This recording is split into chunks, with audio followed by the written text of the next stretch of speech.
അപ്പോൾ ആദ്യം നമുക്ക് അരിയിട്ട് തുടങ്ങാം.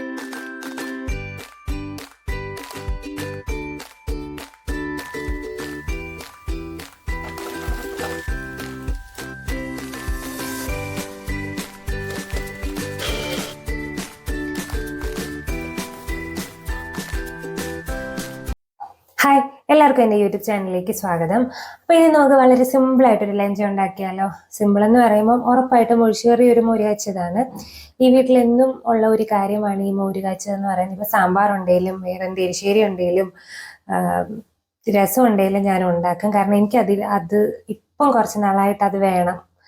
അതുകൊണ്ട് ഞാൻ അതെന്തായാലും ഉണ്ടാക്കി വെക്കും. ഇന്ന് പക്ഷെ വേറൊരു കൂട്ടാനും ഒന്നുമില്ല, വലിയ ഒഴിച്ചേറികളൊന്നും ഇല്ല, മോര് വെച്ചത് മാത്രമേ ഉള്ളൂ. അപ്പം നമുക്ക് ഉണ്ടാക്കി തുടങ്ങിയാലോ.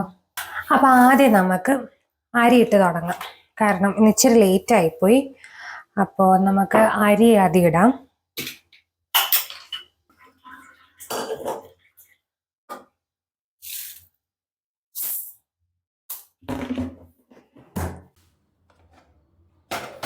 അപ്പോൾ ഞാൻ കുക്കറിൽ അരിയൊക്കെ ഇട്ട് വേവിക്കാൻ വേണ്ടിയിട്ട് വെച്ചിട്ടുണ്ട്. ഇനി നമുക്ക് ഒരു മെഴുക്കുവരട്ടി ഉണ്ടാക്കാം. അപ്പോൾ അതിന് വേണ്ടിയിട്ട് ഞാനിവിടെ എടുത്തിരിക്കുന്നത് കോവയ്ക്കയാണ്. അപ്പം കോവയ്ക്ക നമുക്ക് മെഴുക്കുവരട്ടി ആക്കാം. അപ്പോൾ അതിന് വേണ്ടിയിട്ട് ഒരു ചട്ടി ചൂടാക്കുക. എന്നിട്ട് അതിലേക്ക് എണ്ണ ഒഴിച്ച് അതും ചൂടായതിന് ശേഷം നമുക്ക് കോവയ്ക്ക ചേർത്ത് കൊടുക്കാം. അപ്പോൾ ഇതിൽ ഞാൻ ഉള്ളിയൊന്നും മൂപ്പിക്കാറില്ല. കോവയ്ക്കയും ഉപ്പും പച്ചമുളകും ചേർത്ത് ആദ്യം ഒന്ന് ആവിയിൽ വേവിച്ചെടുക്കും, വെള്ളമൊന്നും ഒഴിക്കാതെ. എന്നിട്ട് നമുക്ക് കുറച്ച് മഞ്ഞൾപ്പൊടിയും മുളക് പൊടിയും കൂടെ ചേർത്ത് തുറന്ന് വെച്ച് ഇത് നന്നായിട്ട് മൂപ്പിച്ചെടുക്കണം. അപ്പോൾ ആദ്യം നമുക്കിത് വേവിക്കാൻ വേണ്ടിയിട്ട് വെക്കാം. അപ്പം പച്ചമുളകിൻ്റെ എരിവാണ്, മറ്റേ ഞാൻ കുറച്ച് കാശ്മീരി മുളക് പൊടി പിന്നെ ചേർക്കത്തുള്ളൂ. അപ്പോൾ അങ്ങനെ നമുക്ക് ഇപ്പോൾ അടച്ച് വെച്ച് വേവിക്കാം. ഇനി അടുത്തത് ഞാൻ മാങ്ങയൊക്കെ കിട്ടി തുടങ്ങി കടയിലൊക്കെ. അപ്പോൾ ഞാൻ മാങ്ങ മേടിച്ചു. അപ്പോൾ നമുക്കൊരു മാങ്ങ ചമ്മന്തി ഉണ്ടാക്കാം. അപ്പോൾ അതിന് വേണ്ടിയിട്ട് നമുക്ക് മാങ്ങയും ചെറിയുള്ളിയൊക്കെ ഒന്ന് ഒരുക്കി വെക്കാം.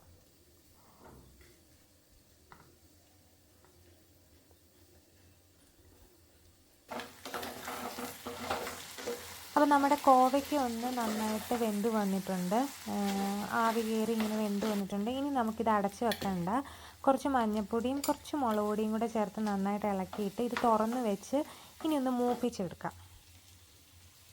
അപ്പോൾ മാങ്ങ ചമ്മന്തിക്ക് വേണ്ടിയിട്ട് എല്ലാം ഒരുക്കി വെച്ചിട്ടുണ്ടല്ലോ. അപ്പോൾ നമുക്കത് പെട്ടെന്ന് അങ്ങ് ചമ്മന്തി അരച്ചെടുക്കാം.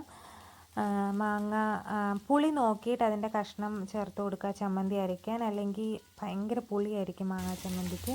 ആവശ്യത്തിന് മാത്രം ചേർത്ത് കൊടുക്കുക. പിന്നെ എരിവിന് വേണ്ടിയിട്ട് ഞാൻ പച്ചമുളകാണ് ചേർക്കുന്നത്. പച്ചമുളക് ചേർത്താലും നല്ലതാണ്. ഞാനിപ്പം പച്ചമുളകാണ് ചേർക്കുന്നത്. പിന്നെ കുറച്ച് കറിവേപ്പിലയും കൂടെ ചേർത്താൽ നല്ലതാണ് ഇതരയ്ക്കുമ്പോൾ, പക്ഷേ ഞാൻ മറന്നുപോയി ചേർക്കാനായിട്ട്. അപ്പോൾ ഇത് ജസ്റ്റ് നമുക്ക് ഒത്തിരി അങ്ങ് അരയേണ്ട, ഒന്ന് നമുക്ക് മിക്സിക്കകത്തിട്ട് ഒന്ന് പൾസ് ചെയ്തെടുത്താൽ മതി. ഉപ്പും കൂടെ ചേർത്ത് നന്നായിട്ടൊന്ന് പൾസ് ചെയ്തെടുക്കുക, ഒത്തിരി അങ്ങ് അരയണ്ട. അപ്പോൾ ഞാൻ മാങ്ങ ചമ്മന്തി റെഡിയാക്കി മാറ്റി വെച്ചിട്ടുണ്ട്. ഇനി ബാക്കിയിരിക്കുന്ന മാങ്ങ കൊണ്ട് ഇൻസ്റ്റൻ്റായിട്ടൊരു നമുക്കൊരു മാങ്ങാക്കറി ഉണ്ടാക്കാം. മാങ്ങാക്കറിയെന്നോ അച്ചാറെന്നോ എന്ത് വേണേലും പറയാം. പക്ഷേ ഇത് അങ്ങനെ വെക്കുന്ന നമ്മുടെ സാധാരണ ഒരു അച്ചാർ പോലൊന്നും അല്ല വെക്കുന്നത്. ഞാൻ ചുമ്മാ മാങ്ങ അരിഞ്ഞിട്ട് അതിനകത്ത് ഉപ്പും മുളക് പൊടിയും ചേർത്ത് കൊടുക്കുക, കുറച്ച് കായപ്പൊടിയും കൂടെ ചേർക്കുക, പിന്നെ ഉലുവാപ്പൊടി ഉണ്ടെങ്കിൽ അതും കൂടെ ചേർത്താൽ നല്ലതായിരിക്കും. എന്നിട്ടിത് പുരട്ടി ഒന്ന് മാറ്റി വെക്കുക. അപ്പോൾ അതിനകത്തുനിന്ന് ഉപ്പൊക്കെ വെള്ളമൊക്കെ കുറച്ച് ഇറങ്ങും. അപ്പോൾ അതിന് ഞാൻ അങ്ങനെ മാറ്റി വെച്ചിട്ടുണ്ട്. ആ സമയം കൊണ്ട് നമുക്ക് പെട്ടെന്ന് ഒരു മോര് കാച്ചിയത് ഉണ്ടാക്കാം.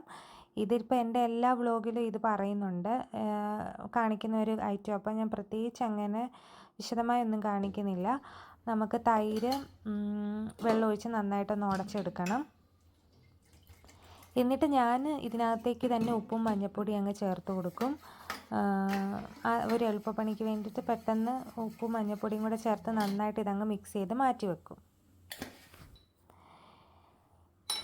ഇനി ഞാൻ കടുകും മുളകും കറിവേപ്പിലയും മറ്റേ ജീരകവും ഉലുവയും കൂടെ കടുക് വറുത്തിട്ട് ഈ മിക്സ് അതിനകത്തേക്ക് ഒഴിച്ച് ഒന്ന് ചൂടാക്കി എടുക്കും. അപ്പോൾ അത്രയേ ഉള്ളൂ എൻ്റെ മോര് കാച്ചിയത്. അപ്പോൾ അത് ഞാൻ റെഡിയാക്കി എടുത്തു. ഇനി നമ്മൾ മാങ്ങ ഇങ്ങനെ പുരട്ടി വെച്ചല്ലോ, അപ്പോൾ അതിനകത്തുനിന്ന് വെള്ളമൊക്കെ ഇറങ്ങിയതിന് ശേഷം നിങ്ങൾക്ക് വേണമെങ്കിൽ കുറച്ച് തിളപ്പിച്ചരച്ച വെള്ളം പിന്നെ പുളി നോക്കിയിട്ട് വിനാഗിരിയും കൂടെ ചേർത്ത് കൊടുക്കുക. എന്നിട്ട് ഇതെല്ലാം കൂടെ ടേസ്റ്റ് ചെയ്തിട്ട് എല്ലാത്തിൻ്റെ ഒരു ടേസ്റ്റ്, ഒരു നല്ല ടേസ്റ്റ് വരുന്നുണ്ടോ എന്ന് നോക്കുക. ഇതില്ലെങ്കിൽ കുറവുള്ള എരിവോ ഉപ്പോ എന്താണെന്ന് വെച്ചാൽ അതും ചേർത്ത് കൊടുത്തു കഴിഞ്ഞാൽ നമ്മുടെ ഇൻസ്റ്റൻ്റ് ആയിട്ടുള്ള ഒരു മാങ്ങക്കറി റെഡിയായി. ഇനി നമുക്ക് മുട്ട പൊരിക്കാം. മുട്ട പൊരിക്കാൻ വേണ്ടിയിട്ട് ഞാൻ ചെറിയുള്ളിയും കുരുമുളകും കൂടെ ചേർത്ത് മുട്ട പൊരിക്കുന്നതാണ് എനിക്കിഷ്ടം. പക്ഷേ അപ്പം ചെറിയുള്ളി എടുക്കാനുള്ള മടിക്ക് ഞാനിപ്പം സബോളയാണ് എടുത്തിരിക്കുന്നത്. സബോളയും ഇഞ്ചിയും പച്ചമുളകും. എല്ലാവരും ഇഞ്ചി ചേർക്കുമെന്ന് അറിയത്തില്ല, പക്ഷേ എനിക്ക് മുട്ട പൊരിച്ചതിനകത്ത് ഇഞ്ചി ചേർക്കുന്നത് ഇഷ്ടമാണ്, അതുകൊണ്ടാണ് ഞാൻ ചേർക്കുന്നത്. അതിനകത്തേക്ക് ഒരു മുട്ടയും കൂടെ പൊട്ടിച്ചൊഴിച്ച് നന്നായിട്ട് അങ്ങ് മിക്സ് ചെയ്ത് വെക്കുക. ഇനി നമുക്ക് കല്ല് ചൂടായതിന് ശേഷം ഇത് ഒഴിച്ചു കൊടുക്കുക. പിന്നെ കുരുമുളക് പൊടി വേണമെങ്കിൽ ചേർക്കുക. എനിക്ക് ചെറിയുള്ളിയും കുരുമുളകും കൂടെ ആണെങ്കിൽ ചെറിയുള്ളിയും കുരുമുളകും ഇഞ്ചിയും കൂടെ ചേർത്ത് മുട്ട പൊരിക്കുന്നത് എനിക്ക് ഭയങ്കര ഇഷ്ടമാണ്. ഇത് പക്ഷേ ഞാൻ പച്ചമുളകും ഇഞ്ചിയും പച്ചമുളകും സബോളയും കൂടെ ചേർത്ത് ഇതും കൊള്ളാം, പക്ഷേ എനിക്ക് കുറച്ചുകൂടി ഇഷ്ടം അതാണ്. പിന്നെ കുരുമുളക് പൊടി ചേർക്കേണ്ടവർക്ക് ചേർക്കാം. ഇനി നമുക്ക് മുട്ട തിരിച്ചിടാം. മുട്ട തിരിച്ചിടുന്നതാണ്, മുട്ട പൊരിച്ച് തിരിച്ചിടുന്നത് കുറച്ച് ടാസ്ക് തന്നെയാണ്. ചിലപ്പോൾ അങ്ങ് മുറിഞ്ഞു പോവും. അപ്പോൾ അത് മുറിഞ്ഞു പോവാതെ തിരിച്ചിടണം. അപ്പം നമ്മുടെ മുട്ട പൊരിച്ചതും ഏകദേശം തന്നെ റെഡിയായി. ഇനി നമുക്ക് ചോറൊക്കെ വിളമ്പാം.